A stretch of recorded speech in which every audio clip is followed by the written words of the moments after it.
Entonces, gracias a todos por venir aquí.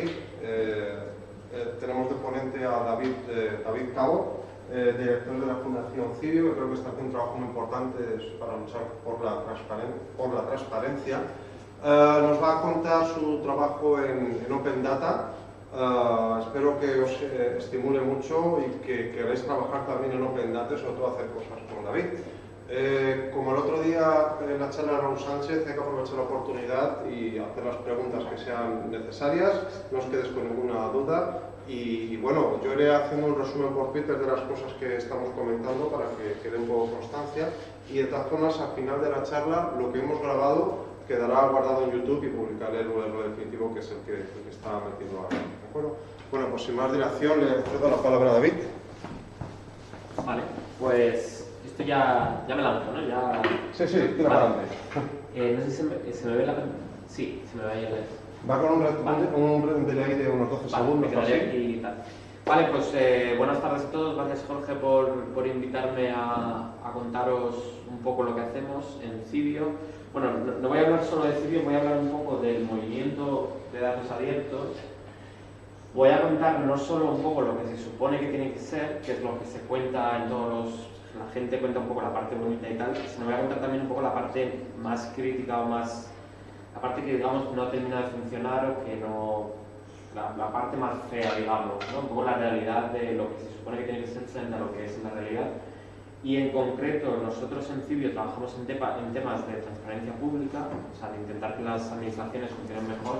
Entonces, en ese área, ya os voy a explicar ahora, las cosas son un poco más complicadas, ¿no? Entonces, voy a intentar dar un poco el contrapunto al discurso este utópico que se suele dar de que el Open Data nos salvará a todos y cosas así. ¿Vale? Entonces,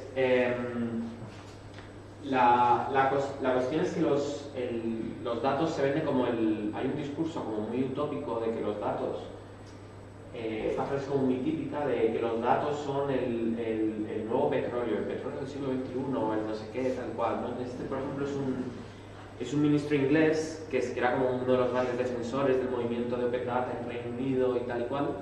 Entonces, esto tiene una parte de cierto, pero tiene una parte un poco burbujil, de que esto de que es el petróleo es un poco discutible, y entonces hay gente que, como más práctica que lucha con los datos, que es más bien como el carbón, que es abundante, sucio y difícil de extraer, ¿no? Entonces, la realidad, al menos no es mi realidad, la realidad un poco del día a día, se acerca más a esto. Y cuando hablo de mi realidad, tened en cuenta que, bueno, ahora os voy a contar un poco, yo llevo hablando de datos abiertos, trabajando con datos abiertos desde el 2010, que es cuando se empezó a poner de moda y tal y cual. Entonces, mi discurso es un poco como ya del viejo cascarrabias, que ya es como el abuelito que cuenta batallitas de esto nos dijeron que va a ser así, no sé qué, ¿no? Entonces, mi visión es un poco más cercana a que los datos son más como el carbón. Entonces, a pesar de esto, hay todo los datos abiertos son el pilar de un movimiento, de una categoría de software, de una categoría de negocios que se llama Civic Tech, la tecnología cívica.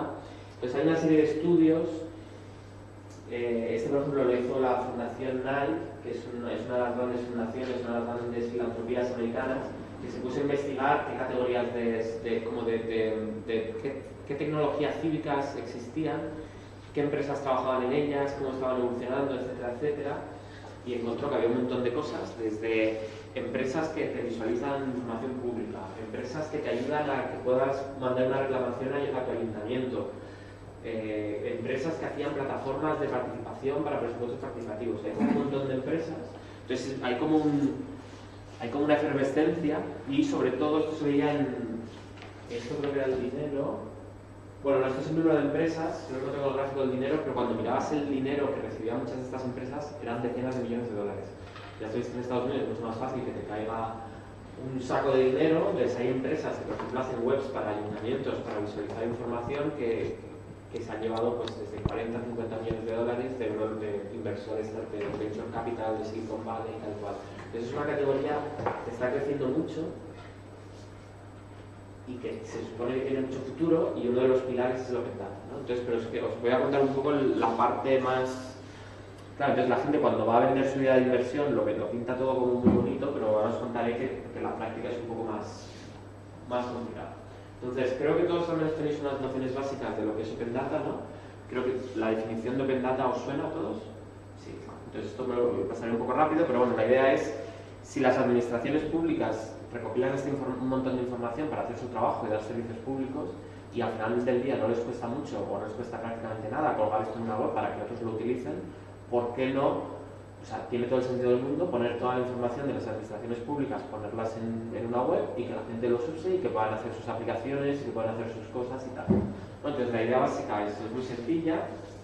Entonces, esto se empezó cogió un poco más de fuerza en 2008, 2009, con Obama en Estados Unidos, Cameron en el Reino Unido, no sé qué. Entonces yo en el 2010, a través de una asociación de informáticos, de diseñadores, bueno, yo por cierto soy informático, me lo he contado. Entonces en el 2010, a través de una asociación que se llamaba Pro Público, pues empezamos a organizar hackatones de Open Data. Entonces hicimos uno que se llamó Abre Datos en el 2010 y 2011. Y la idea era un poco demostrar el potencial que tenían los datos abiertos cuando aún no se hablaba del tema. Entonces, como poder ir a un ayuntamiento y decir, hostia, mira lo que ha hecho la gente, y fíjate si tú abres tus datos de las bifis y los autobuses y no sé qué, fíjate todo lo que se puede hacer, ¿no? Era una cosa así un poco, bueno, aparte para intentar pasarlo bien, y era un concurso de 48 horas, de un hackathon así de 2 días para hacer cualquier cosa. Entonces la idea también era un poco eso, demostrar el potencial, porque nuestra visión un poco ingenua o optimista era que todo el mundo iba a ver la luz, todo el mundo iba a ver lo útil que era esto y que todo el mundo se iba a unir y que iba a ser todo fantástico y tal.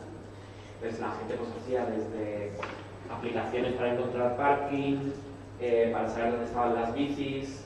Por ejemplo, había una en Zaragoza que era una aplicación de móvil que te decía pues, de dónde están las paradas de autobús, los wifis públicos, las bicis, etcétera, etcétera, o visualizaban datos de la calidad del aire o exportaciones de armas o cualquier cosa, ¿no? Era como un abanico muy grande y todas estas cosas se hicieron como prototipos, porque muchas de ellas, yo creo que casi todas murieron meses después, menos la de Zaragoza, que creo que sigue viva. Entonces la idea era tener un catálogo, un abanico de cosas chulas que se pudieran hacer, ¿no? Con lo que había en ese momento en 2010-2011. Nuestra visión final, lo que queríamos llegar a hacer, y a donde no hemos podido llegar todavía, porque desde hace 6 años la información en España no ha avanzado mucho, luego se ve un poco más. Nosotros teníamos en la cabeza como ideas, aplicaciones como que habíamos visto fuera, y que algunas de ellas como que no eran solamente un juego o un prototipo, sino que parecían como aplicaciones muy serias que afectaban mucho a la gente en decisiones importantes, ¿no? Como que le daban información de decisiones muy importantes, como por ejemplo a la hora de escoger un coche para sus hijos. Entonces esta aplicación, por ejemplo, que ya no existe, pero en su momento funcionaba muy bien, comparaba las tablas de rendimiento, los distintos indicadores de las escuelas en Inglaterra. Entonces podías ver si los niños eran más felices en uno que en otro, si se habían protestado por el comedor, qué notas tenían al final del colegio, etcétera, etcétera, para permitir a los padres como intentar comparar distintos indicadores, ¿no? En España, por ejemplo, esto no se puede hacer porque las comunidades autónomas no publican este tipo de información, porque les parece que generaría guetos y que se malentender y que no se interpretarían bien y que es una información muy sensible y tal y cual, ¿no? En otros países se hace, en España, por ejemplo, es un tema súper sensible. Esto, por ejemplo, era una aplicación que hizo el New York Times que lo que hacía era todas las inspecciones de sanidad que había hecho el Ayuntamiento de Nueva York, te lo mostraba en un mapa y te clasificaba y te decía, pues podías ver los restaurantes chinos que no te habían sacado y que si aún no habían detectado una rata o la comida fuera de la nevera y cosas así. Entonces podías ver las notas de todos los restaurantes de Manhattan y buscar los mejores, los peores, ver qué les había pasado, si les habían puesto multas y tal. Esto tampoco se puede hacer en España porque los ayuntamientos consideran que esta información es muy sensible y no se interpreta bien. Hay como en general, luego hablaremos más de esto, pero en España las administraciones son muy paternalistas y es como, no, esto no te lo voy a... No, esto no, que no lo entiendes, ¿no? Esto claro. Otra cosa que no podemos hacer en España, y una cosa que es muy interesante, esto es el mapa del crimen de San Francisco. Lo interesante de esto es que cuando empezó el Open Data, mucha gente empezó a hacer mapas del crimen y como experimentos de qué pasa si como voy a probar la API de Google Maps, voy a ver si soy capaz de esto, ¿no? Un poco prueba técnica y tal. Pero lo interesante de este ejemplo es que esto lo ha hecho un portal inmobiliario, es un poco el equivalente a Idealista o Fotocasa, De forma que cuando tú ibas a alquilar un piso en San Francisco y encontrabas un piso muy barato, de repente decías, coño, hay un motivo por el que este piso es muy barato, es que está en mitad de la zona roja esta, donde resulta que a las 3 de la mañana, tú podías ver que a las 3 de la mañana que había un montón de robos o asaltos o lo que fuera, ¿no? Entonces el hecho de que los datos públicos se incorporaron dentro de un proceso que ya existía, como era el de buscar piso y tal, ¿no? Y con una precisión brutal, que podías ver hasta cuando era la calle chunga, exactamente a qué hora, no sé qué, ¿no? Eso tampoco está disponible en España porque estos datos con este nivel de detalle tampoco son públicos, ¿vale? Que luego con estos datos la gente hacía cosas más de coña, como si salía alguien a las 4 de la mañana completamente pedo, pues le dabas a un botón y te guiaba a casa esquivando la zona roja, ¿no? Era como, bueno, llévame, pero que no me pase nada.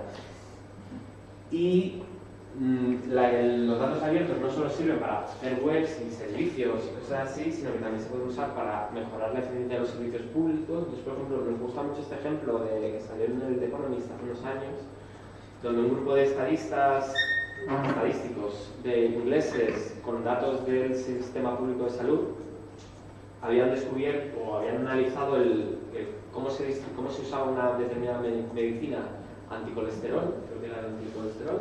Entonces comparaban el uso de una medicina genérica contra la medicina de marca, que de normal era intercambiable, salvo casos muy específicos.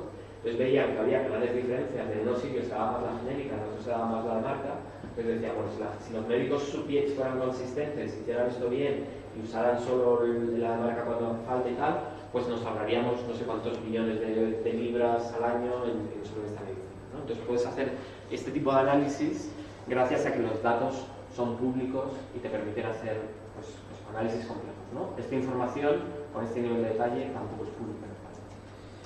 Entonces, España, ¿qué pasa en España? Entonces, aquí ya empecéis a ver un poco mi discurso amargo de ay, Dios mío, qué mal. Las posibilidades de los datos abiertos son enormes.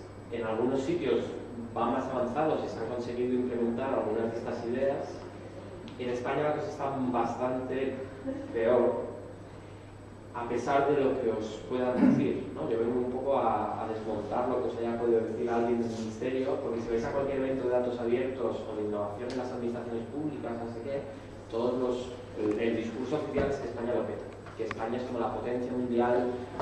Se llegó a decir que éramos el número 3 del mundo, ¿no? Estamos como detrás de Reino Unido e Inglaterra, porque, para que os hagáis una idea del absurdo de esto, se contaba cuántos portales de Open Data había, ¿no? Como que aquí hubo una fiebre.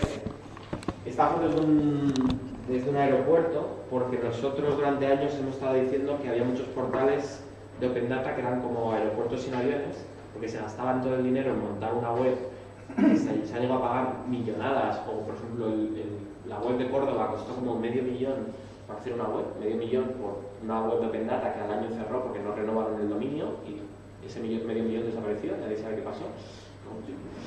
Y muchas veces se gastaba todo el dinero en la web, que es lo que podían enseñar antes de las elecciones, pero nadie se preocupaba luego de rellenarlo con cosas útiles. Era como, mira, tú haces una web, dices que esto es transparente y Open Data y mola un montón, pero luego nadie tenía el dinero o nadie se preocupaba en rellenarlo, ¿no? Eran como aeropuertos civiles. Pero como había tantos, porque todo el mundo se apuntó al carro de yo quiero tener mi propio portal, no voy a subir mis datos al nacional o al de la comunidad, yo quiero tener mi propia web, teníamos tantos portales que cuando la gente usaba esas estadísticas para decir, guau, España lo peta, fíjate esto, todo el mundo aquí haciendo portales de Open Data, aunque eran bastante horrorosos todos. Y sí que es cierto que a nivel municipal y autonómico hay buenos ejemplos de comunidades o ayuntamientos que se lo han tomado muy en serio y hacen cosas interesantes. Por ejemplo, ahora Madrid, tradicionalmente Euskadi ha hecho muy buen trabajo y Aragón, pero a nivel nacional no ha habido coordinación. El portal nacional es bastante horroroso. Si vais al portal de Open Data del Ministerio, encontraréis muchas cosas que son Open Data gracias a que están absorbiendo los datos de los portales autonómicos y locales, pero la información nacional muchas veces vais a encontrar presentaciones PowerPoint, enlaces a la tienda del BOE donde te puedes comprar un libro, que es muy bien en Open Data, o te puedes encontrar PDFs, enlaces a formularios donde puedes hacer búsquedas de... Tú ves lista de diputados en el portal de Open Data y dices, pues mira, lo bajo, y te lleva a la página del Congreso donde pones el buscador de Rajoy. Entonces, la calidad a nivel nacional ha sido bastante mala y en los 6 años desde que empezamos a montar los hackatones estos, me costaría mucho deciros conjuntos de datos nuevos que digas, hostia, qué interesante, esto antes no lo teníamos, ahora podríamos hacer como un nuevo tipo de aplicaciones y tal. O sea, la cosa desgraciadamente no ha avanzado mucho. Y cuando ha habido casos donde, por ejemplo, se le ha preguntado al gobierno desde el Parlamento, se le ha pedido, por ejemplo, los datos de los presupuestos, que ya luego veréis que es una pequeña obsesión mía, los datos de los presupuestos finales del Estado se le han pedido en formatos abiertos, y el gobierno contestó que, bueno, que transparencia era dar la información, pero que el formato no importa, ¿no? Entonces, da igual que te den un zip de 500 megas con miles de ficheros, donde cada fichero es una tabla HTML y puedes morir intentando sacar los números, esto da igual porque al final la información está ahí, ¿no? ¿Para qué te lo voy a dar en un Excel o en un OpenOffice? ¿Para qué te lo voy a dar en CSV? Si total, lo importante es que te lo dé, ¿no? Y así, esa es un poco la actitud típica de las administraciones públicas, de la mayoría o de muchas administraciones públicas en España. Ya digo que a nivel local y municipal, local y regional, hay excepciones buenas y en general nace una mayor apertura en ciertos tipos de información. O sea, no todo es malo, se avanza, pero poco a poco, pero estamos lejos del discurso un poco fantástico de lo petamos. Estamos en la Champions League, que se ha llegado a decir literalmente, estamos en la Champions League del lo que tal.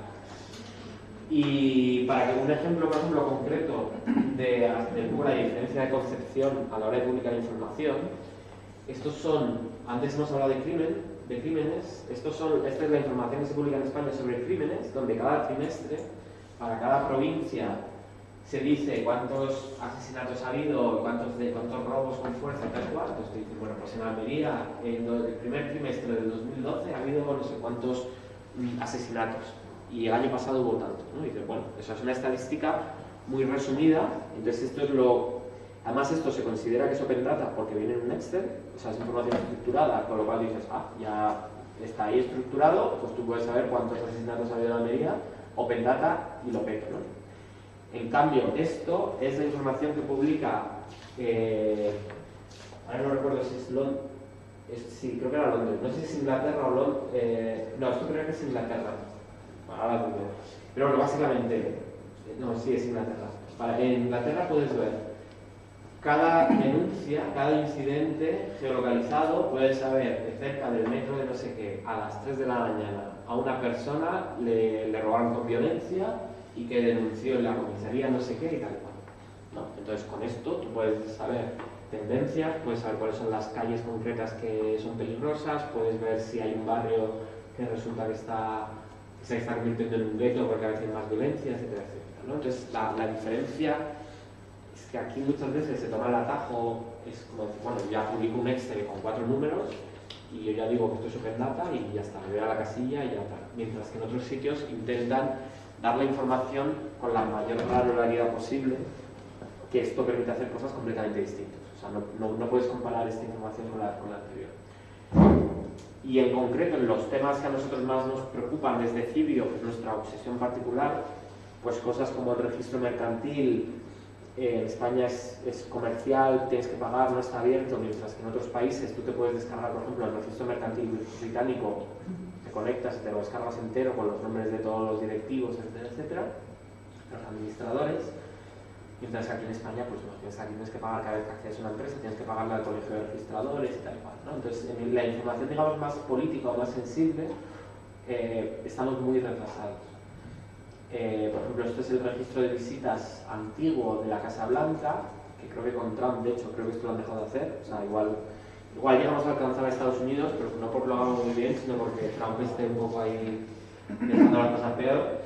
Pero tú, tradicionalmente, tú podías ir a la web de la Casa Blanca y ver cada persona que entraba y salía. Entonces podías ver que cuando iba a una embajada de visita o cuando iban los directivos de una empresa, cuando iba el político de Texas, cualquier cosa, ¿no? Tú podías ver la influencia luego hablaremos un poco del lobby, podías ver un poco quién se acercaba a la Casa Blanca, quién intentaba tener influencia, y de la misma forma había iniciativas, bueno, que esta ya no sigue porque la fundación que lo llevaba, Sunlight, tuvo que cerrar parte, no tenía dinero, pero tenían una iniciativa para hacer seguimiento de la financiación de las campañas electorales. Entonces tú podías ver pues, la Asociación Nacional del Rifle, a quién le daba dinero, a qué congresistas, a qué senadores y tal cual, ¿no? Entonces todo esto en España es ciencia ficción porque tú no puedes saber las donaciones al PSOE, al PP o al ETA, ¿no? Toda esta información ahora mismo no es de dominio público. Y esto es un poco una de las cosas fundamentales que quería deciros hoy, es que en inglés se habla de Open Government Data, de datos abiertos del gobierno, digamos, pero bueno, en inglés hay una cierta ambigüedad que refleja una ambigüedad del propio movimiento en sí, donde se juntó gente muy distinta. Había gente que defendía el Open Data, los datos abiertos, porque le parecía una herramienta para la transparencia de las administraciones y con esto conseguiremos que los ciudadanos saber lo que pasa y tal cual. Y otros lo veían simplemente como una fuente más de datos para montar una empresa de... Hago predicciones sobre el clima, ¿no? O vendo seguros para agricultores y necesito datos para el clima, pues me viene bien tener datos abiertos porque yo con esto me hago mis modelos y tal cual, ¿no?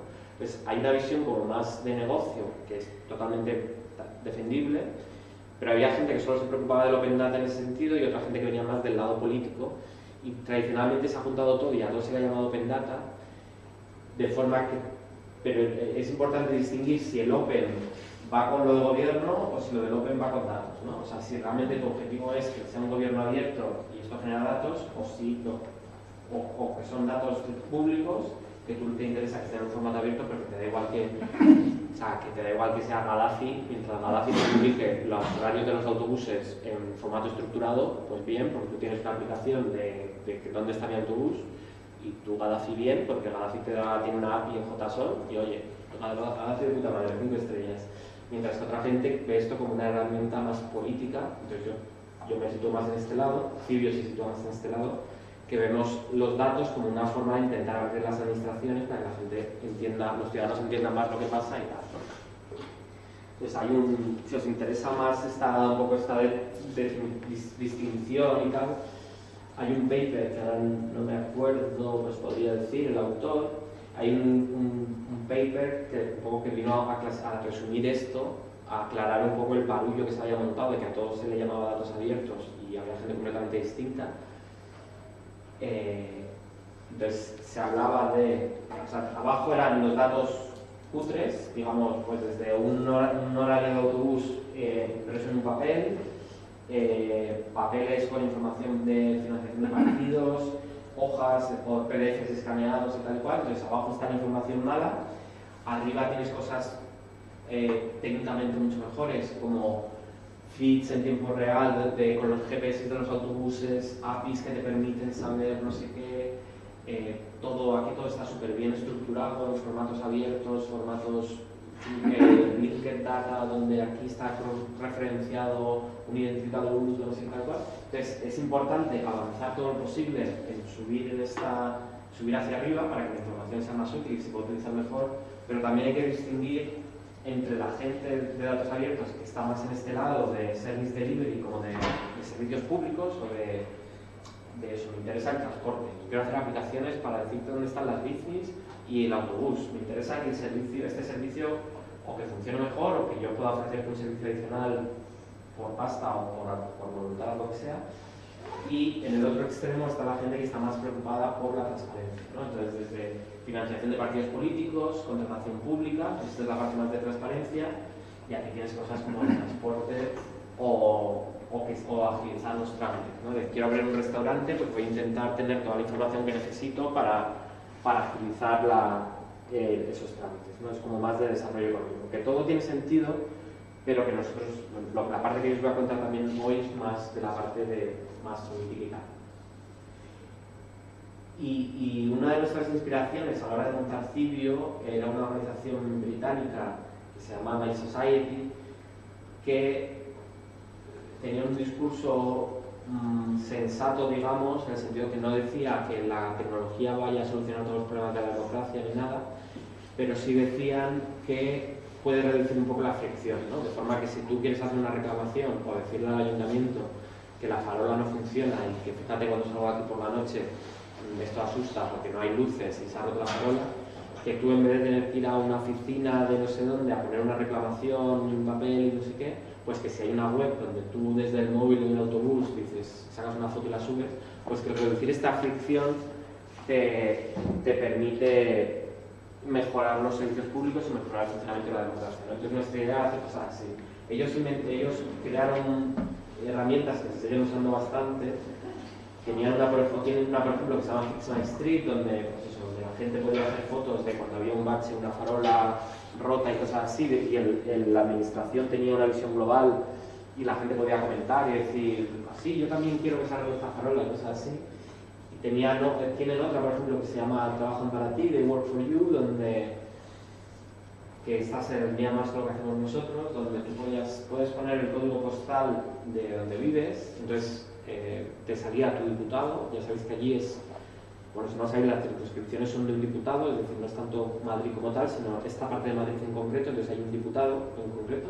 Entonces cuando ponías tu código postal, ellos habían extraído toda la información de las webs oficiales del Congreso y no sé qué, muchas veces en unos formatos bastante chungos, y lo habían estructurado todo y habían cruzado los datos de distintas fuentes de forma que podías ver, pues a la hora de votar, pues podías ver que cuánto había gastado este diputado, cómo había votado, si se había enfrentado a su partido, qué opinaba sobre temas candentes que a ti te puedan interesar, como la guerra de Irak, o bueno, yo no, la guerra de Irak, pero bueno, cualquier cosa, la guerra con Corea del Norte, si llega a la cuestión, ¿no? Entonces, esta idea un poco de información pública que no está bien ordenada o que no está cerca de ti cuando la necesitas, pero que la tecnología puede hacer que esto se acerque a los ciudadanos, es un poco lo que nos inspiró en 2012 para montar Cibio, que lo montamos un socio amigo mío, Jacobo Elosua, que tenía un poco la misma inquietud, y yo pues, pusimos algo de dinero de nuestros ahorros y dijimos, bueno, a ver si somos capaces de arrancar esto como ONG y ver si somos capaces de hacer lo que se está haciendo en otros países, ¿no? Y ya os digo que yo soy informático, entonces nuestra visión era muy cercana a este modelo de haremos herramientas y la gente las usará y todo estará bien. La práctica nos ha cambiado un poco la visión y la forma de trabajar. Entonces, desde los últimos años, nosotros lo que intentamos es coger temas complejos que nos parece que no están bien explicados, intentar hacer herramientas y explicar las cosas de forma que el ciudadano se entienda. Entonces hemos hecho proyectos de, por ejemplo, de lobby. Tenemos uno que se llama ¿Quién manda?, donde podías ver las reuniones de qué relaciones había entre empresarios, políticos, gente de los medios, etcétera, etcétera, explicar un poco las influencias, o explicar, por ejemplo, quién se sienta en los patronatos de las fundaciones o de los premios Príncipe de Asturias, ver cómo ahí se juntan ciertas gentes que luego tienen sus empresas y la familia de esa persona, etcétera, etcétera, ¿no? Un mapa de relaciones.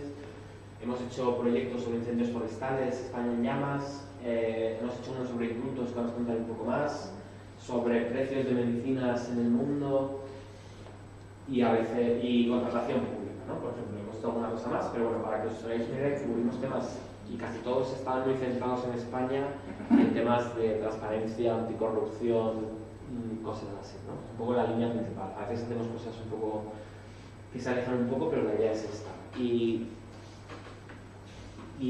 bueno, luego os contaré.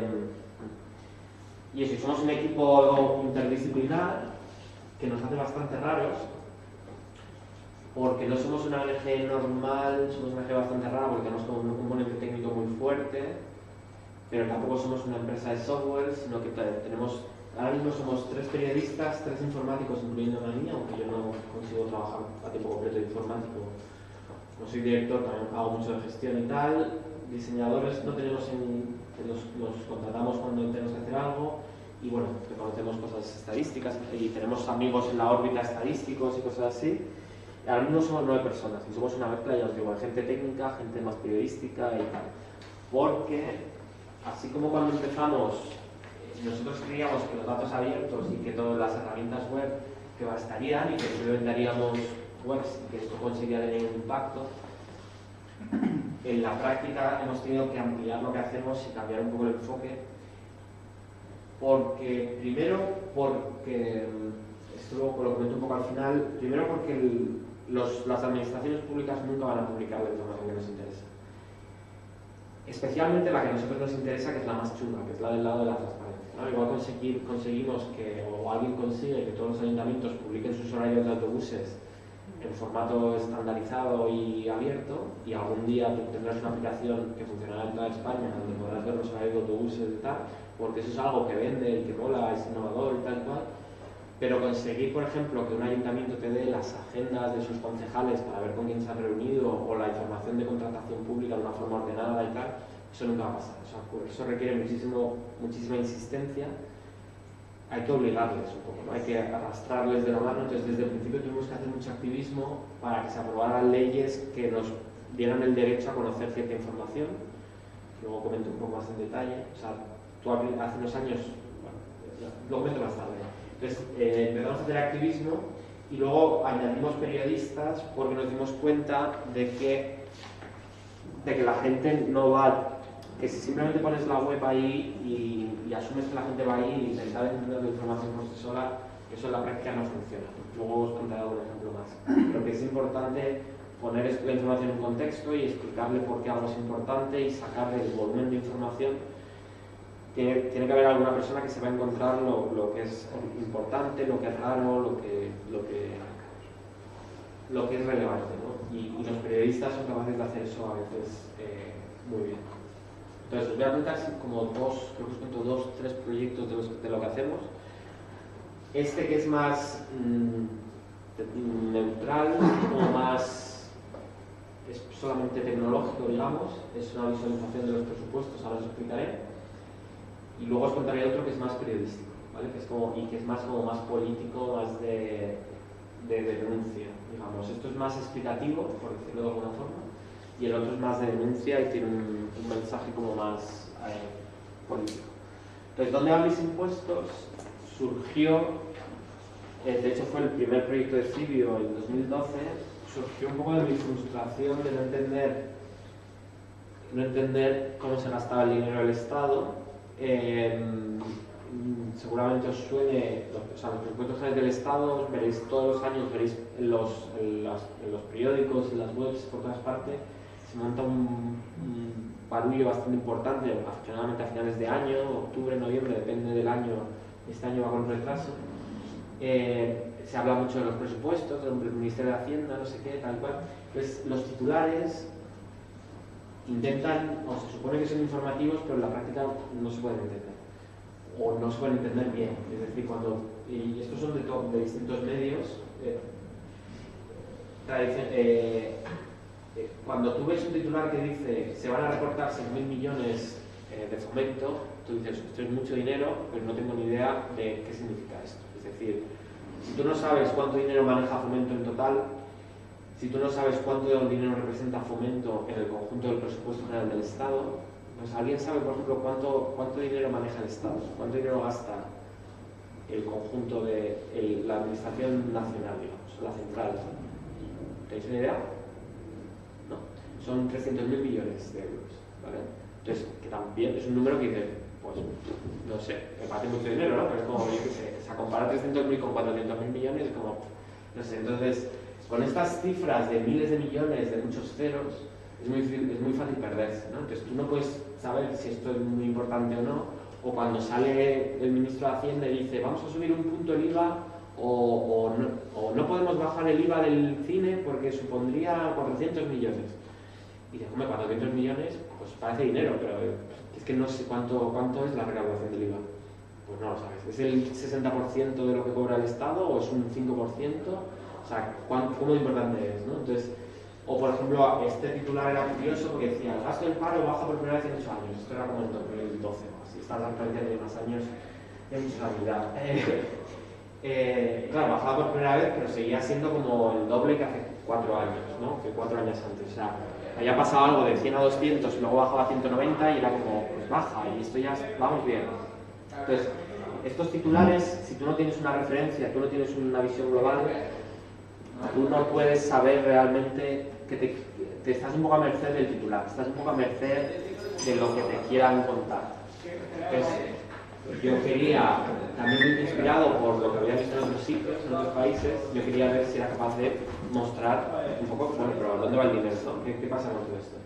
Entonces empecé a descargar los datos que publica Hacienda de los presupuestos generales del Estado, que es un zip lo puedes bajar en formato zip, que son como 500-600 megas.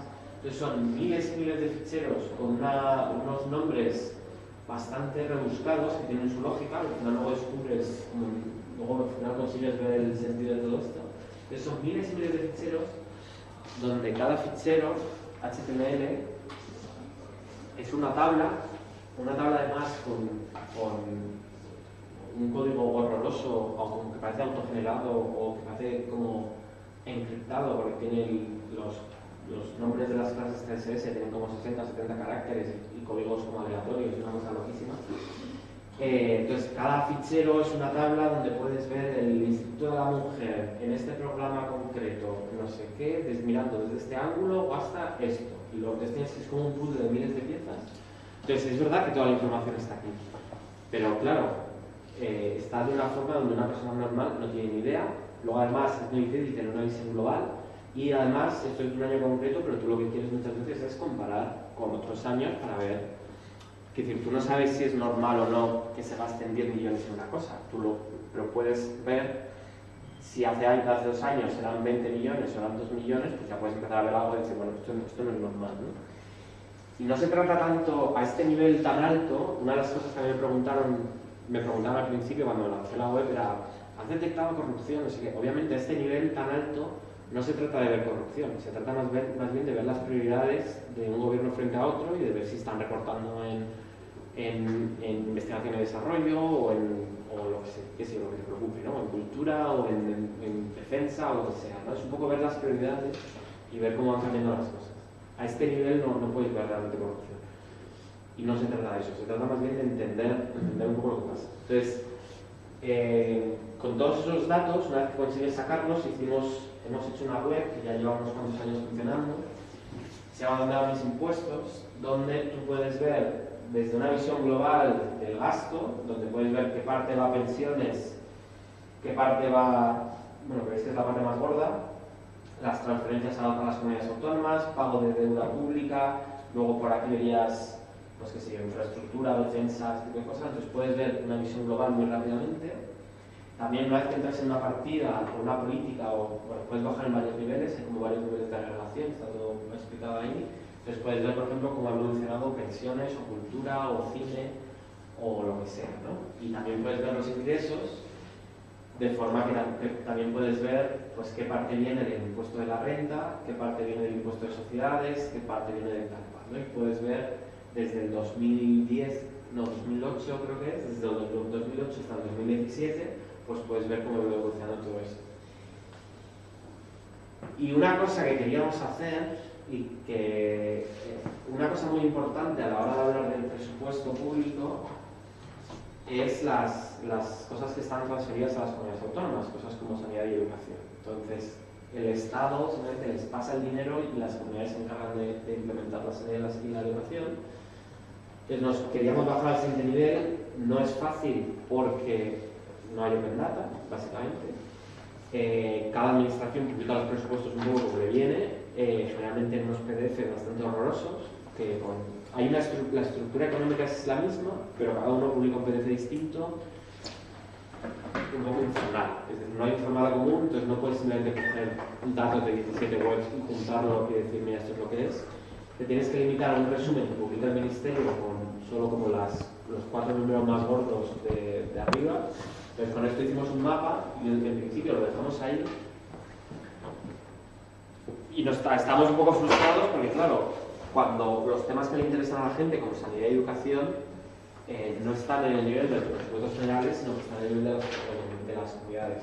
Y por cierto, aprovecho para deciros que si leéis alguna noticia de un periódico diciendo se gasta más en no sé qué que en sanidad en España, no sé qué, generalmente el 90% de las noticias están mal. Es decir, hay periodistas que por ignorancia o por maldad, no sabría deciros, que creen que lo que se gasta en España en educación y sanidad es lo que gasta el Estado, que es muy poco. Esto igual son 2.000 millones, 3.000 millones, muy poco, entre comillas.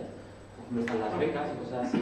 pero lo gordo de la sanidad y la educación está en las comunidades autónomas, ¿vale? Entonces, es algo muy básico que sin embargo no se explica bien y no se entiende bien, y de hecho una de las misiones de esta web es un poco hacer una labor didáctica de que entender, pues que si entender un poco quién hace qué en España, qué administración es la responsable. Pero una cosa buena que pasó es que cuando lanzamos la web nos empezaron a llamar, nos llamó primero el gobierno vasco y luego el gobierno de Aragón porque les había gustado la web y querían hacer como una versión a medida con sus datos para explicar sus presupuestos. Y entonces, esto por ejemplo es el gobierno de Aragón hace unos años. Entonces tú podías ver el presupuesto de Aragón. Esto es solo uno de los gráficos, pero bueno, tienes todo un montón de gráficos y de evolución del cual, y podías ver cómo el gobierno de Aragón se gastaba la mitad de su presupuesto, algo bastante típico, la mitad del presupuesto de una comunidad autónoma o más de la mitad del presupuesto se va a sanidad y educación. Y bueno, y desde entonces hemos hecho un montón de webs. Por ejemplo, hemos hecho la web de Madrid, de Barcelona, la de Madrid por ejemplo se llama presupuestosabiertos.madrid.es. Y bueno, en general hemos visto bastante buena acogida, y lo que hacemos generalmente también es hacer con una calculadora donde en función, tú puedes, en función de donde vivas, te calculamos cuánto pagas de comunidad, cuánto pagas de no sé qué, si tienes coche o no. Entonces para un ayuntamiento puedes hacer un cálculo aproximado de cuánto has pagado de impuestos. Entonces te decimos, pues mira, de estos 2.000 euros que has pagado de total el año, tantos euros han ido a las farolas, tanto dinero se ha ido a limpieza, etcétera, etcétera. O a nivel de una comunidad autónoma, en función de tu renta, en función de cuánto hayas ingresado en un año, te podemos calcular el IRPF y los otros impuestos y decirte, pues si vives en Aragón y has ganado 30.000 euros, has pagado tanto de impuestos y esto se ha ido a sanidad, esto se ha ido a educación, etcétera, etcétera, ¿no? La idea es un poco acercar esas cifras tan grandes y tan locas, bajarlas a un nivel donde la gente lo entienda y entienda mejor, pues vale, pues estoy pagando 5.000 euros al año a la comunidad autónoma y se reparte así, ¿no? Es una labor didáctica que nos parece importante. Ya desde entonces hemos hecho un montón de webs, tanto autonómicas como municipales, y estamos bastante contentos. Bueno, hay cosas en inglés porque esta presentación la reutilizo y tal, pero estamos muy contentos con el trato que ha tenido. Pero fijaros que esto es un poco una vez que cuando nosotros trabajamos con una administración, a la vez que hacemos la web, toda la información que usamos está disponible, porque está disponible a través de la aplicación en formatos abiertos, es decir, toda la información que nosotros usamos acaba estando disponible de forma abierta, o bien en nuestra web directamente, o vía la administración pública en cuestión, pero sigue siendo una labor un poco artesanal. Quiero decir, siguen teniendo, cuando nos contratan, se acaban pasando varias semanas viendo cómo pueden sacar los datos y publicándolos, etcétera. Entonces es una labor un poco de pico y pala, y sigue siendo bastante difícil encontrar un presupuesto así aleatorio de Zamora y quiero ver los presupuestos de Zamora en un formato abierto, estructurado, no sé qué, posiblemente no estén. Entonces sigue siendo una labor como muy artesanal, ¿no? Entonces, a nosotros nos gusta hacer esto porque va un poco en la línea de la misión de Cibio, el que la información esté más accesible y se pueda entender, pero sigue siendo un poco la excepción frente al escenario general. Otro proyecto, no me voy a detener mucho, tampoco quiero contar todo lo que hacemos y tal, pero bueno, un proyecto interesante por los datos que usa es España en Llamas, que surge un poco de la frustración de Juan Elosua, que es amigo nuestro, que es un teleco de Vigo, él se preguntaba por qué siempre estaba Galicia en la tele en verano por incendios, que era el cliché de Galicia, y que la tele siempre hacía más caso a esto, si realmente había más incendios o qué pasaba, ¿no? ¿Cuál era la situación de qué pasaba en Galicia? ¿Era de verdad tan malo como parecía o no? Entonces, él estuvo varios meses persiguiendo al Ministerio no me acuerdo cómo, se enteró de que había una base de datos de incendios, de que el Ministerio de Medio Ambiente tenía una base de datos con los partes de todos los incendios, con las estadísticas, de cuánto los había quemado, en qué fecha, no sé qué, tal y tal. No sé cómo se enteró inicialmente, entonces se dedicó a pedir esa información y le decían que no. Esto engancha con una cosa que os contaré al final de la charla, que es el derecho que tú tienes como ciudadano a que te den la información que quieres.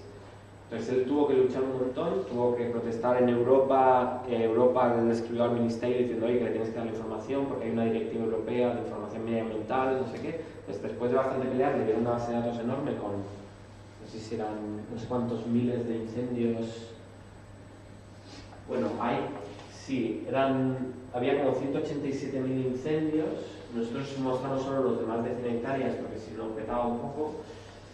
Pero hay, pues, son decenas de miles de incendios. Entonces, tenemos una base de datos que hicimos públicas, la información en cuanto la recibimos la publicamos y con esos datos hicimos una web donde explica pues ciertas tendencias o ciertos años o qué pasó, las causas. En esa base de datos, por ejemplo, están las causas del incendio. Entonces puedes ver cuáles son intencionados, cuáles son por rayos, cuáles son por yo qué sé, ¿no? Entonces, por eso. Y aquí empezó un poco el cambio en nuestra estrategia o en nuestra forma de trabajar, de que en vez de simplemente hacer una visualización y decir esto es lo que hay, empezamos a buscar historias un poco que facilitaran la labor a los ciudadanos. Es decir, que en vez de decirte, mira, estos son todos los incendios, te digo, pues mira, fíjate que en 2006 en Galicia pasó esto y que hubo un incendio tan grande que movió la media o que, no sé, como buscábamos como ciertas cosas a destacar, o por ejemplo los parques naturales que se supone que están protegidos se incendian un montón y fíjate por qué puede ser, ¿no? Entonces aquí empezamos a añadir una capa como más explicativa porque veíamos que si no la gente se enfrentaba a la base de datos en crudo y que era como, pues sí que hay incendios, ¿no? Pero como, ¿qué quieres que haga con esto? Y es una de las cosas clave en lo que hacemos, es que insistimos mucho en esto de que los datos no dicen nada o los datos por sí solos no son suficientes, ¿no? Y a veces hay una fetichización del dato de esto, hay datos de esto y yo los pongo en la web o hago un resumen de esto, calculo una media y lo pongo y digo, estos son los datos y esto es verdad. Pues hay que tener cuidado con los análisis que se hacen de los datos, porque si tú sacas a los datos o sea, tienes que ofrecer contexto e intentar entender las causas, la metodología de cómo se recopilan los datos, qué problemas puede haber con la metodología, etcétera, etcétera, antes de lanzarte un poco de cabeza a sacar conclusiones, ¿no? Y también lo de que no dicen nada va en la línea de que por sí solos la gente no va a entender las cosas. Que si le pones un montón de números delante, la gente o no va a hacer el esfuerzo de entenderlo porque tiene cosas que hacer. Tú llegas a casa y no te vas a poner estudiando base de datos de incendios, y también porque bueno, pues, o puedes hacer un análisis y hacerlo mal, ¿no? Entonces, pues es importante lo de que la gente no consume hechos, la gente consume historias. Entonces, es muy importante explicar la información, ponerla en contexto, etcétera, etcétera. Creo que esto lo voy a saltar, pero también, para no alargarme demasiado. Pero bueno, nosotros somos bastante críticos de... Vamos a olvidar esto.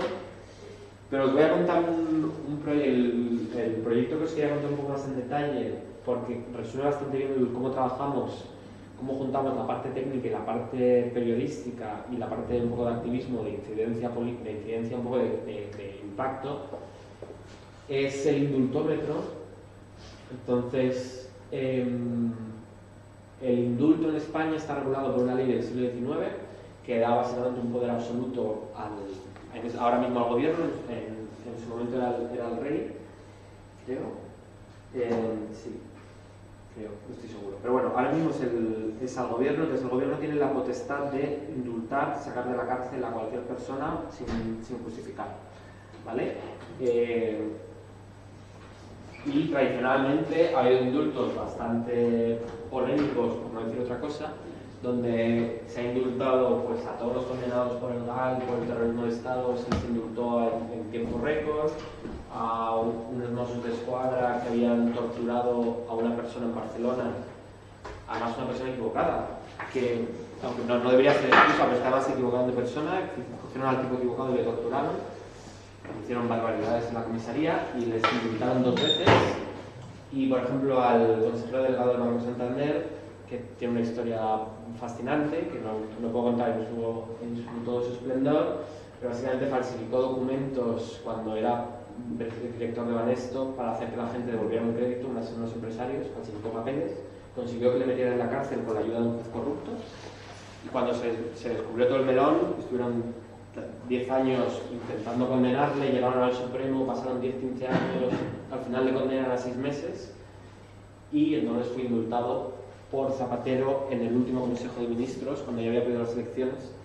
Zapatero le indulta en el último Consejo de Ministros, y cuando le preguntan por qué, dice, porque nos pareció bien y punto, ¿no? Un poco por mis santos cojones.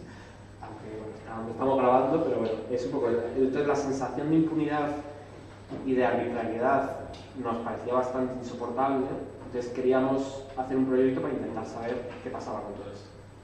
Entonces, lo único bueno de los indultos es que se tienen que publicar en el BOE, es el único requisito que tiene el gobierno puede indultar a quien quiera, pero luego tiene que decir que lo ha hecho, ¿no? Entonces, aprovechando esto, nosotros, además por esas fechas, descubrimos a una periodista, Eva Belmonte, que se había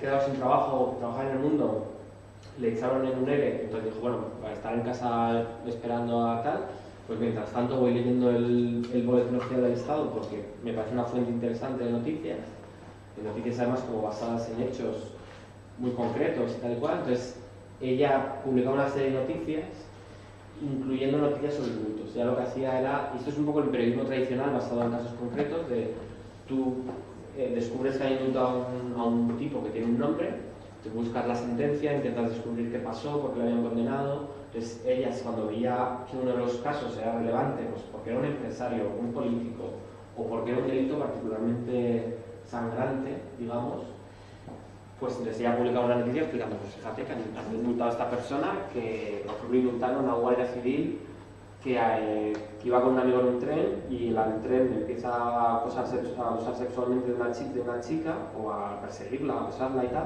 y el guardia civil, en vez de pararlo, se dedica a pararlo con el móvil, ¿no? Entonces, claro, hay indultos que dices, oye, esto que no es una persona terminal que se está muriendo y dices tal cual, ¿no? Entonces, este es el enfoque tradicional de casos concretos. Entonces nosotros quedamos con ella para explicarle lo que estábamos haciendo y para explicarle que nosotros lo que teníamos era una base de datos de todos los indultos, que esto es algo que nadie tenía en España. Entonces nosotros yo y Juan Eroso, el Teleco gallego, lo que habíamos hecho es bajarnos 20 años de Boletín Oficial del Estado y, aprovechando que el lenguaje jurídico es bastante plomizo, bastante estructurado, bastante por la presente, se comunica, no sé qué, con expresiones regulares habíamos conseguido sacar los campos que nos parecían relevantes, ¿no? Cosas como el nombre, la fecha, el delito que había cometido, cuándo lo había cometido, etcétera, etcétera, ¿no? Pues habíamos conseguido extraer la parte relevante, generar una base de datos con 10.000 indultos en 15-20 años, y esto es algo que nadie tenía. De hecho, no lo tenía ni el propio Ministerio de Justicia, lo cual es un poco terrorífico el hecho que el propio Ministerio no tenía la información estructurada, porque cuando después de lanzar la web algún periodista le ha preguntado, oye, que quiero datos de indultos de estos años, no sé qué, y les han dicho, mira, yo tengo los últimos 4 o 5 años, si quieres más, vete a esta web del indultómetro, ¿no? Entonces, o sea, si el Ministerio no tiene una base de datos con esto bien ordenado, asusta un poco, pero bueno, entonces esto es algo que podemos tener nosotros gracias a que tenemos un componente técnico. O sea, un periódico normal no lo tiene, porque hasta ahora la cosa está empezando a cambiar, pero hasta ahora no había informáticos trabajando en la parte de las noticias de un periódico. Entonces lo que hicimos fue combinar un poco la parte periodística de Eva con la parte tecnológica de Cibio. Hicimos una web que se llama el Indultómetro, donde pues contábamos que esto que se supone que es una cosa excepcional se está usando, pues había unos 500 indultos al año. Ha habido años por ejemplo, en el año 2000 en el año 2000 hubo un día que se indultaron a unas 1000 personas, porque era el año jacobeo, era el año o sea, era como el final del milenio, y entonces hubo como una celebración de venga, vamos a indultar a 1000 personas, una cosa así muy loca, que también que todos los años, por ejemplo, se indulta gente en Semana Santa, como es la tradición de que las cofradías mandan propuestas una cosa muy loca, que esto pasa en la vida de Brian y en la Biblia. Pues no, también pasa aquí que las cofradías del santo pecador de Sevilla, no sé qué, propone a gente para que le indulten y todos los años se indulta a gente que ha propuesto la cofradía, ¿no? Es una cosa como muy de locos. Y desgraciadamente esta transparencia es vieja, tenía que haberla actualizado, pero nosotros sacamos la web en el 2013, en 2014 hubo menos, en 2015 hubo aún menos y en el 16 hubo como 27. O sea, hemos pasado en la media de 500 indultos, años más, años menos, ha habido un bajón aquí exagerado y ahora mismo en el 2016 estaría como pues, una cuarta parte, una quinta parte de esta barrita, ¿vale? Tenía que haber tenido la transparencia actualizada, pero uso una versión vieja. Y bueno, y destacamos los casos más flagrantes y tal cual, y una cosa que hacemos, esta es la parte periodística también, teníamos, bueno, esta no, la siguiente, este vídeo. Porque la siguiente era simplemente comparar cuánto se tarda en conseguir un indulto en función del delito y ver cómo, por ejemplo, en el caso de los GAL salieron en tiempo récord, una cosa totalmente fuera del normal, en 3 meses, cuando generalmente son 2 años, ¿no? Pero lo que queríamos ver, por ejemplo, era si hay delitos más probables, como más fáciles de que te indulten. Entonces, no se trata tanto, o había gente que había intentado hacer como contar el número de indultos por delito, y decían, pues se indulta a mucha gente por tráfico de drogas, ¿no? Por pequeño tráfico de drogas, por delito contra la salud pública. Y sí, es un grupo muy popular, pero claro, también es que hay muchos condenados por pequeño tráfico. Entonces lo relevante es ver el porcentaje, es decir, de cada 100 condenados por algo, qué porcentaje de indultos hay. Entonces cuando calculas eso, pues vimos, esto era como de un periodo entre 2007 y 2010, que luego lo hemos ido extendiendo hasta el 2012, porque tenemos que esperar unos años para asegurarnos de que ha terminado el proceso y tal. Y entonces el más popular, el más probable era funcionarios contra la libertad individual, que son policías que te retienen ilegalmente, por ejemplo. Luego venía medio ambiente, y luego venía prevaricación, malversación y revelación de secretos. Es decir, que es más probable que los delitos de funcionarios, los delitos de políticos, los delitos de ciertos tipos de delitos más relacionados con la administración son más indultados que otros más comunes, ¿no? Entonces, y esto no es... Queríamos luchar un poco la percepción esta de que se usaba mal el indulto y demostrar con datos de si era verdad o no era verdad, ¿no? Entonces, demostrar que había tendencias y que había cosas. Y esto es algo que solo puedes hacer si tienes acceso a todos los datos y puedes aplicar análisis a todo esto. Y bueno, ya sé que esto es una charla Open Data, pero bueno, os quería contar un poco, aquí no hay Open Data. Quiero decir, todo esto no es Open Data, esto es el Boletín Oficial del Estado, sacarlo a piñón y sacarlo por las malas. Entonces,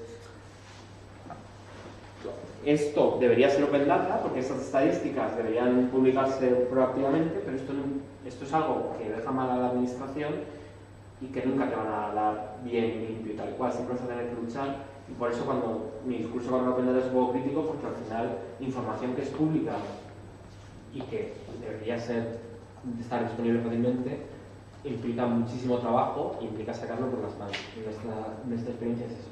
Solo quería deciros que el indultómetro ha tenido muchísimo impacto en medios, también ha tenido impacto en los partidos políticos. Nosotros nos reunimos no solo por este tema, sino por todos otros temas. Nos vamos reuniendo con todos los partidos para que lo metan en sus programas electorales, para meter enmiendas en las leyes. Es un poco el cerrar el círculo descubro que hay un problema, lo publico, lo cuento, explico por qué, y luego entonces me reúno con los partidos para... Vale. Esta es una versión más actualizada, nos sigue faltando el 2016, que es aún menor que el 2015, es como un tercio del 2015, entonces sí que hemos visto una tendencia descendente y ha habido declaraciones de antiguos funcionarios de justicia diciendo que la presión social, de la cual el indultómetro es uno de los componentes, la presión social impide al gobierno hacer ciertas cosas. Si tú sabes que te van a montar un pollo cada vez que hay un indulto, porque además esto no es solo que hiciéramos la web y dijéramos, pues aquí está y ya está, sino que es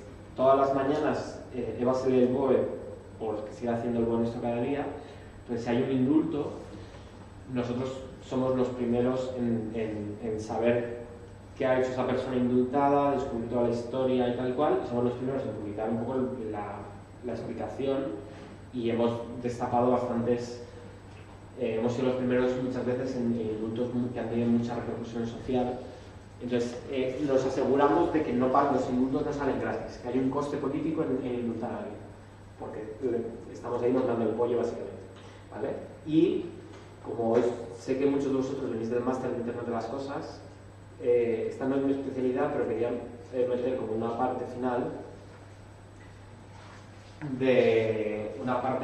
de cómo afecta en mi visión, que ya digo que yo no hago esto, no es mi especialidad, pero bueno, viendo un poco, o sea, no es mi especialidad, pero sí que he visto cómo los congresos de Open Data se convertían en congresos de Smart Cities, y he visto cómo mucha de la burbuja del Open Data se convirtió en una burbuja de las ciudades inteligentes, que luego se convirtió en una burbuja del blockchain y de la inteligencia. O sea, he visto pasar un poco las burbujas y las olas. Entonces, un poco ¿cómo puede encajar el Internet de las cosas en todo esto? La parte positiva es que mucha de la información, si recordáis que os decía que hay Open Data de más político, más sensible, y Open Data más de servicios públicos como el transporte, son menos polémico, es decir, siempre queda mejor decir que publicar los datos de las bicis que no, y no suele haber grandes problemas. Entonces, esta información puede que sea más probable que se publique bien. Además, si viene de sensores, es más fácil montar la infraestructura para que tú el sensor lo saques directamente al público. No dependes de un archivo de papel o no dependes de procesos viejunos que no tienen infraestructura y tal cual. Entonces, hay motivos para creer que esta información puede generar Open Data interesante. Entonces, os voy a contar algunos ejemplos también, y cerraré contando cómo esto también puede dar un giro al hecho de que los ciudadanos pueden empezar a generar su propia información. Entonces, por ejemplo, el caso de las bicis es un caso paradigmático, es un poco el cliché de los portales de Open Data. Es algo como que todo el mundo enseguida piensa en información de las bicis.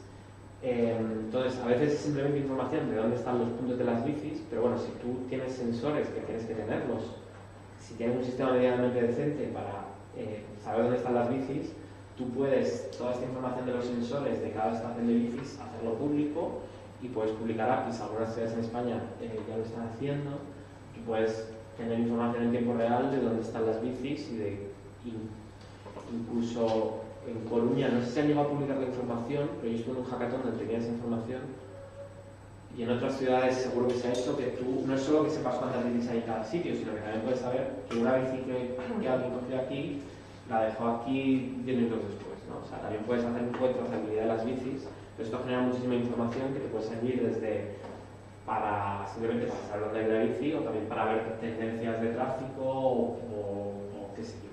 O sea, te puede servir desde el ayuntamiento, también te puede servir como ciudadano pues para saber cosas.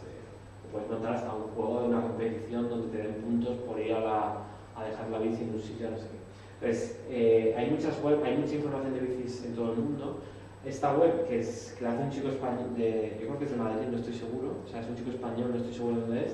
Esta web está muy bien porque básicamente recopila información de todas las APIs del mundo. Básicamente, veis ahí a esa web, puedes ver la información de Nueva York y la información de Vitoria, y tiene un montón. Entonces, esto es un caso como muy sencillo y muy obvio del Internet de las cosas. Hay un sensor que es necesario para dar el servicio, pues es obvio que esta información, si no tiene un componente personal, o sea, tú no vas a poner el ID, o sea, por ejemplo, estaría mal, podría ser un problema que tú publicaras el ID de la persona que ha alquilado la bici.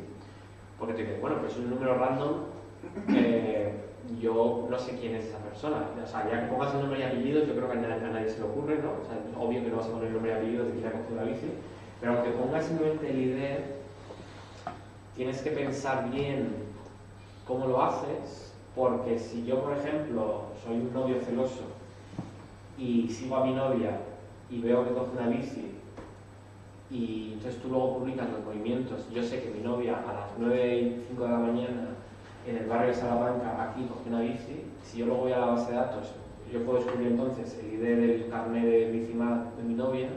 Ya luego, una vez que he asociado una persona a un ID una vez, ya luego sé que tengo todos los meses, todos los días, puedo descargarme la base de datos de movimientos de bicis y saber dónde está mi novia, o mi madre, o mi hijo, o quien sea, ¿no? O soy un friki que me dedica a seguir ejemplo, lo que sea. Entonces hay que tener mucho cuidado con la información que se publica, sobre todo en grandes volúmenes de datos, porque aunque puede parecer aunque sea un número aparentemente opaco, si hay formas de asociar eso a otras bases de datos, puede que se acabe sabiendo quién es esa persona, ¿no? Por ejemplo, se habla mucho de los ejemplos de que si tú das información estadística como muy granular de enfermos de cáncer por municipio y por rango de SIDA, ¿no? Que parece que tiene como más tabú. Tú publicas cuántos enfermos hay de SIDA en España por municipio y por franja de edad. En principio, pues en Madrid, pues bueno, pues hay 500 personas en este rango de edad. Pero si es un municipio muy pequeño, igual solo hay una persona. Y entonces tú puedes saber que o sea, tú puedes empezar a filtrar y entonces en un sitio pequeño saber que esta persona tiene SIDA o que tal y cual y empezar o sea, puedes desanonimizar los datos que al principio parecían anónimos, ¿no? Y de hecho esto se ha usado mucho, pues se ha utilizado, por ejemplo, los datos en bruto de Netflix, que publicó datos para ver si la gente podía optimizar su algoritmo de recomendación. Entonces hubo investigadores que demostraban que tú podías desanonimizar ciertos usos cruzándolo contra bases de datos y tal. Ahora no lo estoy contando muy bien, pero bueno. Pero hay que tener cuidado cuando se pueden juntar distintas bases de datos.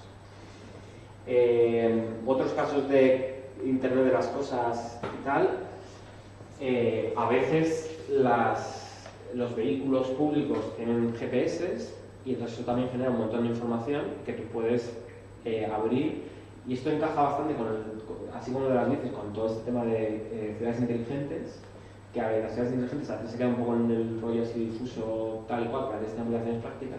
Esto es una cosa muy concreta pero muy graciosa, que son las máquinas gitanieves de Chicago, que cuando empieza a nevar, pues la gente quiere saber en qué momento pasa la máquina a limpiar y tal, pues tienes ahí el mapa en tiempo real que ves cuando pasa la gente. Y esto en general, en España yo sé que Santander, Coruña, Bilbao, hay como muchas ciudades hablando de ciudades inteligentes.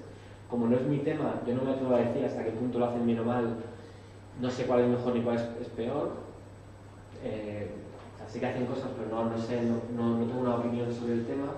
Pero he visto, yo vi hace un tiempo este ejemplo que me ha parecido como el más exhaustivo y el más completo.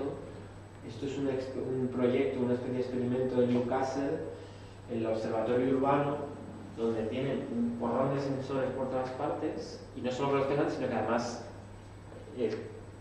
digamos que a otras ciudades te cuenten una historia que tienen 1000 sensores y tal, y dices, bueno, pero ¿dónde están los datos? O no sé qué, quiero verlo. Y es súper complicado porque no es fácil. En cambio aquí es una web que se entiende súper bien, y llegas, ves la ciudad, empiezas a hacer zoom aquí o allá, y tienes distintos tipos de sensores de la temperatura, cuánto llueve, el ruido, la contaminación, el tráfico, etcétera, ¿vale? Tienes como un montón de sensores completamente distintos, y cuando haces clic en uno, pues tienes desde la contaminación del dióxido de nitrógeno, no sé qué, la temperatura, tal y cual. Entonces es súper fácil y te lo puedes descargar todo, tienes una API, no sé qué, ¿no? Entonces es como a mí me ha parecido siempre como un ejemplo muy claro y como muy obvio de cosas que se pueden hacer, ¿vale? Entonces es verdad que en España donde la calidad del aire en general suele estar bien, o sea, que decir que también por normativa europea se tiene que publicar, pero muchas veces no está tan accesible o no es tan fácil, ¿no? Y suele estar separado la calidad del aire por un lado, el ruido o no existe o está en otro lado. Entonces el hecho de tenerlo todo junto y tan fácil, pues me parece interesante. Y una cosa que tiene un ángulo un poco más periodístico, aunque bueno, no solo, pero bueno, es un proyecto muy interesante, una investigación muy interesante. En Estados Unidos consiguieron que la Asociación del Taxi de Nueva York publicara toda la información de viajes creo que eran de 3 años, de 6, del 2009 al 2015. Entonces creo que eran como 1.500 millones de trayectos, ¿vale? Entonces, como los taxis tienen GPS, tú podías ver, habían metido cierto ruido precisamente para no saber el portal de una persona, no sé qué tal cual, sino como con un poco de ruido. Tú podías ver en qué hora había cogido un taxi en qué lugar, en qué hora había dejado el taxi en otro lugar, ¿no? Entonces, por ejemplo, podías ver Esto es la gente pillando taxis, ¿no? Pues podías ver en qué zonas era más común que la gente cogiera taxis. Entonces empezaban, hay un post básicamente en un blog súper largo, súper detallado, donde tú podías ver qué pasaba los sábados por la tarde y podías ver, por ejemplo, cómo había evolucionado. Esto era, no me acuerdo cómo se llama el barrio. Hay un barrio como muy de moda que estaba petando, entonces podías comparar cómo en 6 años cómo había ido evolucionando esto y cada vez había más taxis y podías comparar días de la semana, por ejemplo, también veían cuando la gente venía de la playa, o sea, hacían todo un montón de análisis, cosas tan curiosas como la oficina de Goldman Sachs, del banco de inversión, pues podías ver a qué hora llegaba la gente en taxi a trabajar, entonces había taxis a las 6 de la mañana dejando gente y cosas así, ¿no? Entonces, cosas más chorras, pero había también cosas muy interesantes de, pues eso, un poco de urbanismo, de ver cómo había evolucionado la ciudad. Y esto está basado también está basado en los sensores, en GPS básicamente que llevan los taxis, y la información se publicó básicamente porque bueno, ahora os comentaré más porque un tipo lo pidió y le insistió hasta que le dieron la información incluida. Entonces, la última cosa que creo que os iba a comentar, no, 2 cosas más. Sí, que una de las cosas interesantes, en mi opinión, desde mi ignorancia un poco del tema de las cosas, que no es mi especialidad, una de las cosas interesantes es el hecho de que los sensores no tienen por qué ser propiedad de las administraciones públicas, sino que pueden ser de los propios ciudadanos. Entonces, yo conozco a alguna persona que está metida en el tema de ciencia ciudadana y Maker Labs, cosas así. No sé si conocéis el Media Lab Prados. Supongo que sí. O sea, el Media Lab es un espacio muy loco donde hay gente así con 1000 iniciativas.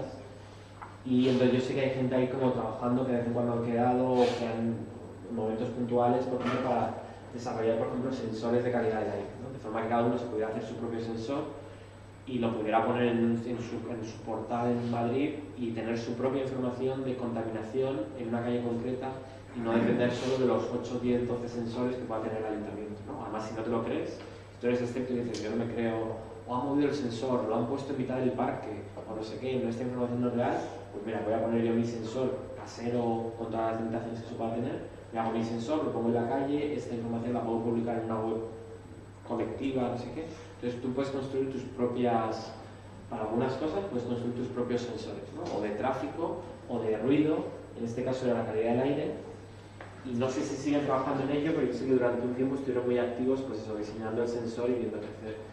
Y este otro proyecto, igual no es el mejor, pero es uno que yo conozco porque coincidimos en un proyecto europeo. Esto era una gente italiana que tenía un sistema de visión por computador, de análisis de imagen, y que con el proyecto en el que estábamos, un proyecto así como de innovación europeo y tal, desarrollaron un chisme con no sé si era Arduino o un Raspberry Pi, era como una cámara conectada al Arduino o al Raspberry que lo que hacía era montar coches, ¿no? Entonces habían convencido a un montón de gente para pegar el chisme en la ventana. Este chisme se configuraba una vez, luego ya funcionaba solo. Y el chisme este era capaz de contar cuánta gente pasaba por esa calle concreta, ¿no? Entonces, y luego ellos hacían las pruebas sobre todo en Florencia, porque era donde estaban, construyeron luego un panel de datos con la ayuda del ayuntamiento y tal y cual, donde podían vigilar las principales calles o un montón de calles de Florencia y podían detectar patrones y hacer predicciones y ver cuándo pasaba algo raro, ¿no? De hecho, él siempre contaba que un día de repente el pico no estaba donde tenía que estar y era porque era el partido de no sé quién contra no sé quién y que otra vez de repente le saltó una alerta porque de repente estaban pasando coches por un sitio y es que se había caído un árbol, una tormenta, no sé qué. Entonces tú prácticamente en 5 o 10 segundos de repente dices, oye, aquí pasa algo raro, ¿no? Les han parado los coches. Y bueno, entonces esto es un sistema de monitorización de tráfico, de alerta, de estadísticas, etcétera, etcétera. Que sé que Madrid, el ayuntamiento está cambiando estas cosas. Tradicionalmente los metros han sido como un poco semiautomáticos o de gente contando y cosas así. Entonces, bueno, son ejemplos de un poco de sensores, que los sensores van a aparecer por todas partes. Y creo que llevo una hora, cierro ya.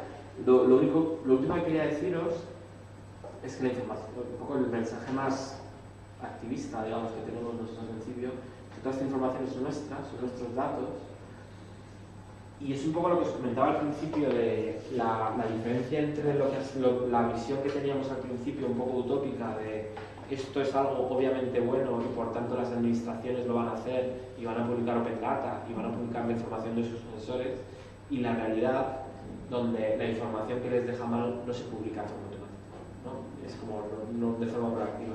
Entonces por eso es muy importante que no sea una decisión de la administración el publicar o no publicar, sino que tú como ciudadano tengas derecho a pedir.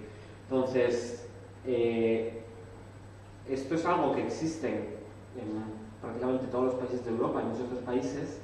Existen lo que se llaman leyes de acceso a la información, que aquí en España, cuando finalmente se aprobó hace unos años, se llamó Ley de Transparencia, que es una de las cosas en las que hemos luchado, hemos hecho mucho activismo para que existiera esta ley, para que si tú quieres una información como la base de datos de incendios, que no dependa de la buena voluntad del funcionario o del quien sea, sino que tú tengas derecho a pedir esa información y, si es posible, que también te la den en formatos abiertos, que es otra lucha, porque a veces existe en formato abierto, a veces no, pero lo que sí existe, si hay un Excel, hay una base de datos de la administración, que tú tengas derecho a tenerla. Y esto se llama leyes de acceso a la información, leyes de transparencia. Nosotros hemos hecho muchísima campaña de difusión y tuvimos una aplicación que facilitaba las preguntas y nos dedicamos a hacer un montón de solicitudes de información de todos los temas que se os puedan ocurrir, de, pues, desde, qué sé yo, desde quién se reúne con quién, desde quién viaja en los aviones oficiales, a quién se contrata como asesores en las administraciones públicas, etcétera, etcétera. Y vale, voy a cerrar con esto. Ya con esto yo creo que sí. Con esto cierro. Un poco ¿para qué hacemos todo esto? Hacemos todo esto porque creemos que es posible que la administración tenga que rendir cuentas. Entonces hay un caso que a nosotros nos gusta mucho, que es el caso de estos niños rojizos escoceses. La historia es que en Escocia iban a cerrar las escuelas rurales, al menos algunas escuelas rurales, porque decían que no salía, el gobierno decía que no salía a cuenta, que en vez de eso que cerraban las escuelas y se llevaban en autobús a la ciudad al lado y cosas así. Entonces las familias salieron a protestar de no meterles el colegio, y hasta aquí todo es normal. La parte relevante para nuestro discurso es que gracias a las leyes de acceso a la información las familias consiguieron el informe, consiguieron información de los cálculos un poco que hacía el gobierno para decir ¿por qué vas a cerrar este colegio? Pues mira, tardas media hora en llegar al de al lado, no sé qué, tal y cual. Y consiguieron demostrar que los cálculos no estaban bien hechos y que en realidad el ahorro no era tal y tal cual, y consiguieron responder un poco a los argumentos que daba el gobierno. Entonces no es solo que montaran mucho follón y cortaran carreteras y por pesado desde la razón, sino que un poco tuvieron un argumento un poco lógico de decir, mira, esto está mal, fíjate, no has tenido en cuenta este coste, o estás calculando mal la distancia y tal cual, y consiguieron que el gobierno diera marcha atrás y que además el gobierno se comprometiera en el futuro a que cuando iba a hacer algo que afectaba a un servicio público, que iba a publicar proactivamente el informe un poco de impacto o el informe un poco de justificación, ¿no? Entonces esto es un poco cuando nosotros defendemos los datos abiertos y la transparencia de las administraciones públicas, lo defendemos porque creemos que tenemos que avanzar hacia este modelo donde la sociedad tenga información para cuestionar y poner en evidencia un poco las decisiones de la administración, ¿vale? Entonces esto es un poco dentro de todas las aplicaciones que tiene el Open Data, para nosotros esta es la más útil, y en España tradicionalmente hemos estado lejos de esto. Cuando se han tomado decisiones sobre servicios públicos de que iban a cerrar el ambulatorio en algunos sitios de Castilla, o cuando se iba a privatizar un hospital, muchas veces no ha habido información como para evaluar si esto tenía sentido o no. Es decir, las condiciones por las que se privatizaba el hospital o los cálculos que se hacían para decir que no hacía falta un ambulatorio, muchas veces no han sido cálculos públicos, ¿no? Entonces eso es lo que nosotros queremos que sea público, y idealmente siempre que sea posible en formatos abiertos, para que se puedan manejar.